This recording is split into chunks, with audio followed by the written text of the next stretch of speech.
I am delighted to share some thoughts with you about forgiveness. You want me to what? This is my second myth-busting episode. And this time, the myth that I would like to bust is that there is such a thing as unforgiveness. There is no such thing as unforgiveness. Refusing to hold ill will against someone for what they did or didn't do is the definition of forgiveness that I use from K. Bradford Brown, one of my first teachers. That's the definition of forgiveness: the absolute refusal to hold ill will against someone for what they did or didn't do.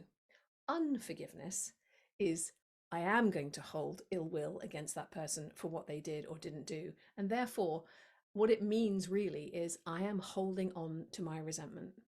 And I don't like to use the anodyne expression unforgiveness, because really what's going on under the surface is that you are saying, I am choosing to hold my ill will against this person for what they did and didn't do.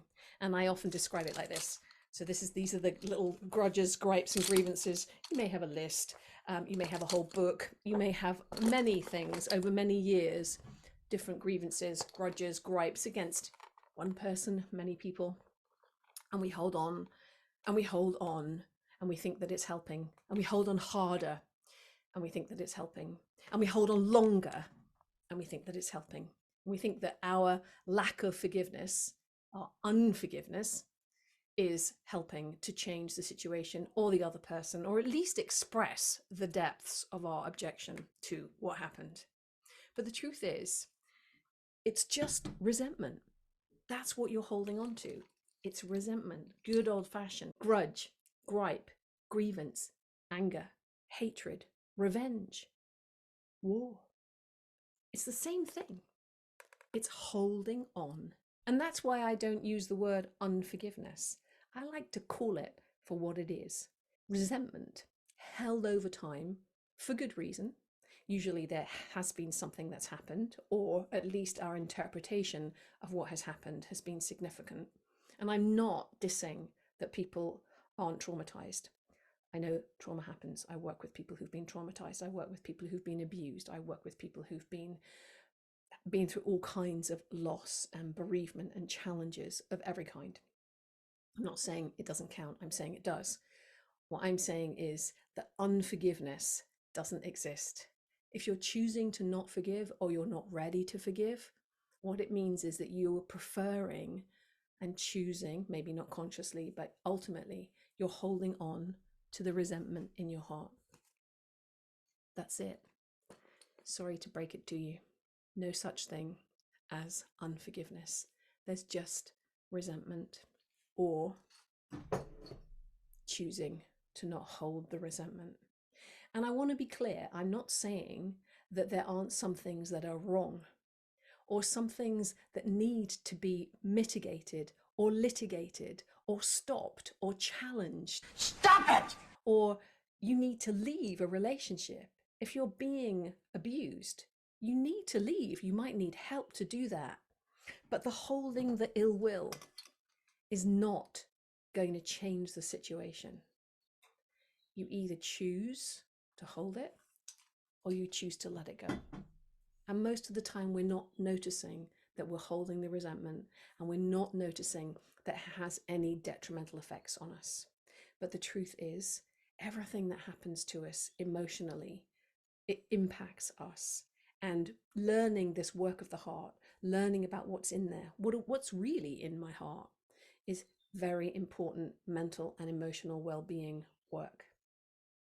I do hope that you'll join me to learn more about this fascinating subject of forgiveness. To me, it's a key mental health practice.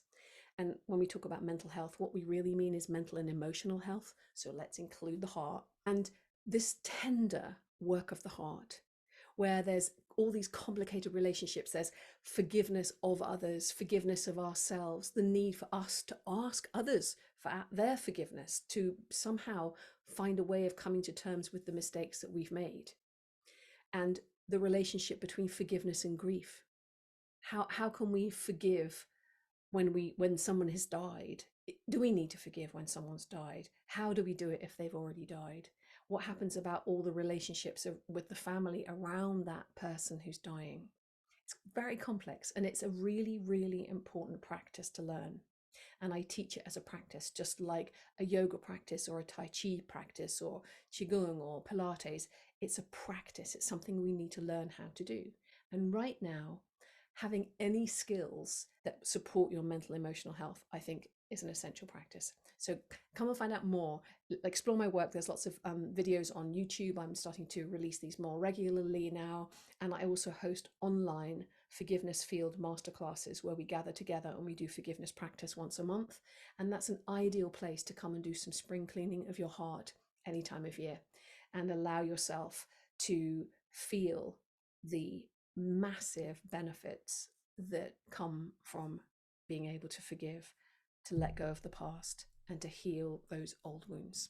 I do hope you'll join me, and look out for my next video, probably here or here, and follow your nose, whatever you think will be helping you as I continue to do some forgiveness myth busting. Thanks. I'm Barbara J. Hunt, and I'm a forgiveness nerd or forgivenessologist or just someone who wants to help the world be a better place. Hope you join me.